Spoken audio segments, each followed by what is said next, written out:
सर्वांना जय विजय महाराष्ट्र, जय हिंद, जय Bharat, India unlimited in digital news चॅनलमध्ये सगळ्यांचं स्वागत आहे. मागील 23 तारखेला अर्थसंकल्पीय महासभेमध्ये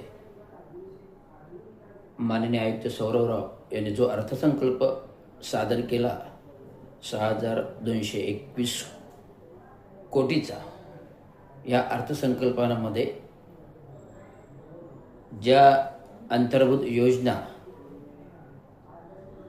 आहेत, म्हणजे ठाणे महानगरपालिका क्षेत्रातील गेल्या 3 वर्ष प्रशासकीय राजवटीच्या कालावधीमध्ये आधीचा अर्थसंकल्प जवळपास 550 ते 550 कोटीचा, या अंतर्गत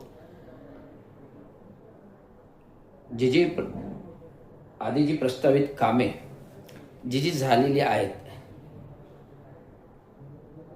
आणि त्या कामांतर्गत 350 कोटीचा 2.5 वर्ष म्हणजे 5 वर्षातील ऑडिटिंग नाही आहे. 2,500 कोटीचे दायित्व असलेली महानगरपालिका म्हणजे ठेकेदारांची बिलं देणं, ही वस्तुस्थिती आहे. विविध वर्तमानपत्रात आली 350 कोटीचं ऑडिट 5 वर्षातील, जे विधानसभेमध्ये मागील प्रश्न घातला आणि आता सुद्धा 2,500 कोटीचे दायित्व, त्याचा जो प्रश्न आहे. आणि जी कामं झाली मुख्यमंत्री कार्यकालामध्ये 3 वर्षामध्ये, जे 10,000 कोटी म्हणजे 2,560 कोटीची, जी 10,000 कोटीमधली 2,560 कोटीची गटार पायवाटेची कामं झाली, त्याचं लेखापरीक्षण ऑडिट कुठे नाही आहे. जे 7,000 कोटीचे रस्ते दुरुस्ती झाले, नव्याने रस्ते 3 वर्षात केले आणि पुन्हा आत्ता रस्त्याची खोदकामे चालू केली आहे, ज्याचं दोषदायित्व कालावधी अजूनही आहे. आणि दोषदायित्व कालावधी असताना अमृत योजनेअंतर्गत पाण्याच्या पाईपलाईन टाकण्याचं मोठं काम चालू आहे. तर असं एक काम चालू असताना मी विविध प्रश्न प्रस्थापित नगराभियंता पी सोनगरा यांना महाराष्ट्र म्युनिसिपल कर्मचारी युनियनवर विविध प्रश्न विचारले, 2-2 वेळा पत्र दिले, असे जवळजवळ 10-20 पत्र दिलेले आहेत विविध प्रश्नांबाबत. त्याचा एकही उत्तर नाही आहे. मी प्रशासनाला विचारतोय, अतिरिक्त आयुक्त 1 असेल, 2 असतील, उपायुक्त मुख्यालय यांना सातत्याने युनियनच्या पातळीवर जी पत्र दिलेत, 25 मागणं 50 पत्र, त्याबाबत विचारणा करतोय. ते म्हणाले आम्ही आस्थापनाशी निगडीत जे आहे त्याबाबत, म्हणजे कर्मचाऱ्यांची देणीबाबत, त्याचं उत्तर तुम्हाला देतो. आणि जे काय इतर विभागाशी संबंधित आहेत, मग ते अतिक्रमणाने बांधकाम असेल, स्थावर मालमत्ता असेल, शहरी विकास असेल किंवा बांधकाम विभाग असेल, असे जे ज्या विभागात पत्रे आहेत त्यांच्याकडून आम्ही त्यांना पत्र देऊन त्यांच्याकडून माहिती मागवितो आणि तुम्हाला त्याचं उत्तर देतो. अशा प्रकारचं बोलणं जेव्हा मी आत्मदहनाचा इशारा 9 तारखेला पत्र दिलं आणि येणाऱ्या महासभेपुढे फेब्रुवारीच्या आत्मदहनाचा इशारा दिला, त्यावेळेस मला प्राप्त पत्र, होळी 2 मार्चला होळी होती आणि होळीच्या दिवशी आत्मदहनाचा इशारा दिला होता. आणि त्यामुळे 27 फेब्रुवारीला, 28 ने आज 1 महिना झाला, 27 फेब्रुवारीला मला पत्र दिलं लिखित की आम्ही लवकरच तुमच्या मागण्यांचा विचार करतो आणि त्याच्याबाबत तुम्हाला सविस्तर मीटिंग घेऊन, बैठक घेऊन त्याच्यावर तोडगा काढण्यात येईल, असं पत्र प्रशासकीय उपायुक्त मुख्यालय गोदापुरे यांनी स्वाक्षरी दिलेलं आहे.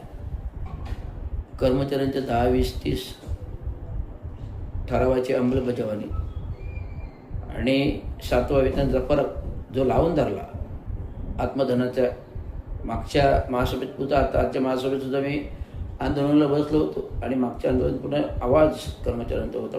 त्याचे पण मुद्दे आज परवा महासभातील सत्ताधारी लोकांनी आणि महापौरांनी आणि सत्ताधारी आणि उपमहापौरांनी तिसरा हप्ता देण्याचा मार्च एंडला म्हणजे आज 30 मार्च ते 31 मार्चच्या आतमध्ये देण्याचे सुचवत केले आणि उपमुख्यमंत्री यांच्या सूचनेनुसार आम्ही कर्मचाऱ्यांना तिसरा हप्ता देतोय.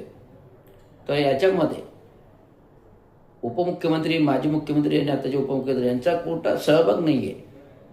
जर मुख्यमंत्र्यांना खरोखर कामगारांची कळकळ असती तर 5 वर्षे वाट का बघायला लावली? मग त्यावेळेस 2021मध्ये पालकमंत्री असताना हे हप्ते का नाही दिले?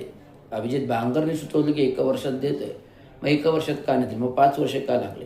मग तुमच्या टक्क्याचे प्रस्ताव सर्वस्त होत आहेत आणि त्यांना पैसे नसताना ते प्रकल्प होतात. याचा अर्थ वरिष्ठ लेवलला तुम्ही कागदावरील निधीवर सेटिंग करून टक्क्याचे एक प्रस्ताव वाजवताय आणि कर्मचाऱ्यांना मात्र उपाशी ठेवताय. आणि आत्ता महाराष्ट्र म्युनिसिपल कर्मचारी युनियनचे, महाराष्ट्र ऑल इंडिया कामगार युनियनचे, अभियंता युनियनचे, महाराष्ट्र असोसिएशनचे, स्टेम प्राधिकरण, परिवर्तन कामगार सेना, महाराष्ट्र एस टी महामंडळ, महाराष्ट्र पोलीस कर्मचारी युनियनचे, विविध संघटना युनियन महाराष्ट्रभर काम करत असताना ठोस संघर्ष, आत्मधनाचा, उपोषणाचा, बैठकाचा, संपाचा आणि आत्मधनाचा इशारा दिला. तेव्हा कुठे प्रशासन यांनी दखल घेतली की लवकरात लवकर आम्ही पाडव्यापर्यंत का मार्च एंडपर्यंत, एप्रिलच्या पहिल्या आठवड्यामध्ये आम्ही पैसे देतो. आणि तसं पत्र लिखित मला दिलं म्हणून मी आंदोलन मागे घेतलं. आणि काल महासभेमध्ये सत्ताधाऱ्यांनी जाहीर करताना की आम्ही तिसरा हप्ता देतोय, माजी मुख्यमंत्री आणि त्याचे उपमुख्यमंत्री असे आदेश आहेत, काही संबंध येत नाही. महाराष्ट्र म्युनिसिपल कर्मचाऱ्यांनी केलेल्या आत्मधनाच्या इशाऱ्यावर हे पैसे तिसरा हप्ता मिळत. आणि कर्मचाऱ्यांना पण सगळ्यांना माहिती आहे की हे आंदोलन, जो उठाव रवींद्र शिंदेने महाराष्ट्र म्युनिसिपल कर्मचारी पातळीवर उठवून आणि घनकचरा विभागातील कॉन्ट्रॅक्ट कर्मचाऱ्यांनी सेवेत सामावून घेणं हा सुद्धा मुद्दा आणि विविध 15 मागण्यांच्या मुद्द्याबाबत सातत्याने गेटवर ते कॉन्ट्रॅक्ट कर्मचारी आंदोलने करतात, इशारे करतात. याबाबत आज विधानमंडळामध्ये सुद्धा संजय केळकर यांनी मुद्दा मांडला आणि देशाचे पंतप्रधान नरेंद्र मोदी यांच्या पोर्टलवर कॉन्ट्रॅक्ट कर्मचाऱ्यांच्या समस्या मी मांडल्या आणि देशाचे पंतप्रधान यांनी पोर्टलद्वारे थेट कॉन्ट्रॅक्ट पद्धतीचे कामगारांचे 5 कायदे केले. त्याची अंमलबजावणी पुणे महानगरपालिका अतिरिक्त आयुक्तांनी केली, तेच ठाणे महानगरपालिका अतिरिक्त आयुक्तांनी करावी असे 23 तारखेला मी बोललो अर्थसंकल्पीयपूर्व. तर ते लवकरच आम्ही धोरण करू असं अतिरिक्त आयुक्तांनी 2 दिले. अतिरिक्त आयुक्त 2 यांनी सांगितलं लवकरच कॉन्ट्रॅक्ट कर्मचाऱ्यांचे धोरण आम्ही अंमलबजावणी करू असं सुद्धा सांगितलं. आणि निक्षून सांगितले की आम्ही मार्च एंडला कर्मचाऱ्यांचे थकीत 7व्या वेतनाचा तिसरा हप्ता देतोय. त्यामुळे हा विजय जो आहे महाराष्ट्र म्युनिसिपल कर्मचारी युनियनचा आहे एवढंच मी सांगतो. आणि असं हे आंदोलन विविध मागण्यांचं, कर्मचाऱ्यांच्या नियमबाह्यतं, प्रभारी चार्जचं, चांगो शिंदेंच्या, दिवंगत चांगो शिंदेंच्या क्रिक रस्त्याला नामकरणाचं मी लावून धरला. म्हणून आज सगळे प्रपोजल मार्गी लागले आणि मार्गी लागल्यामुळे आज तुमच्यापुढे रवींद्र शिंदे ठोसपणे सांगू शकतो. त्यामुळे हा रवींद्र शिंदे कायद्याचा रक्षक, आरक्षणाचा रक्षक. 9 तारखेला 9 सप्टेंबरला मी SC ST OBCचं आरक्षण लागावं म्हणून जिल्हा कलेक्टरकडे आंदोलन केले. त्याचं पत्र शासनाला गेलं, ते पण लावून धरले, त्याची पण अंमलबजावणी करायची आहे. आणि काल सरकार बरखास्त करा त्याचा निषेध मी जिल्हा कलेक्टर कोर्ट नाक्यावर केला. जिल्हा कलेक्टरला राष्ट्रपतींना पत्र, राज्यपालांना पत्र दिलं. असे ठोस कार्य रवींद्र शिंदे कामगार संघटनेमधून करत असताना एक सामाजिक कार्यकर्ते, ब्लू पॅन्थर, महाराष्ट्राचे कायद्याचा रक्षक, कायद्याचा देशाचा रक्षक, महाराष्ट्राचा रक्षक म्हणून महाराष्ट्राचे म्हणून या मागण्या या युनियन पातळीवर करताना एक आनंद व्यक्त. आणि त्याचं श्रेय केवळ श्रेय सत्ताधाऱ्यांनी लाटायचा प्रयत्न करू नका एवढं सांगतो. धन्यवाद. जय हिंद महाराज.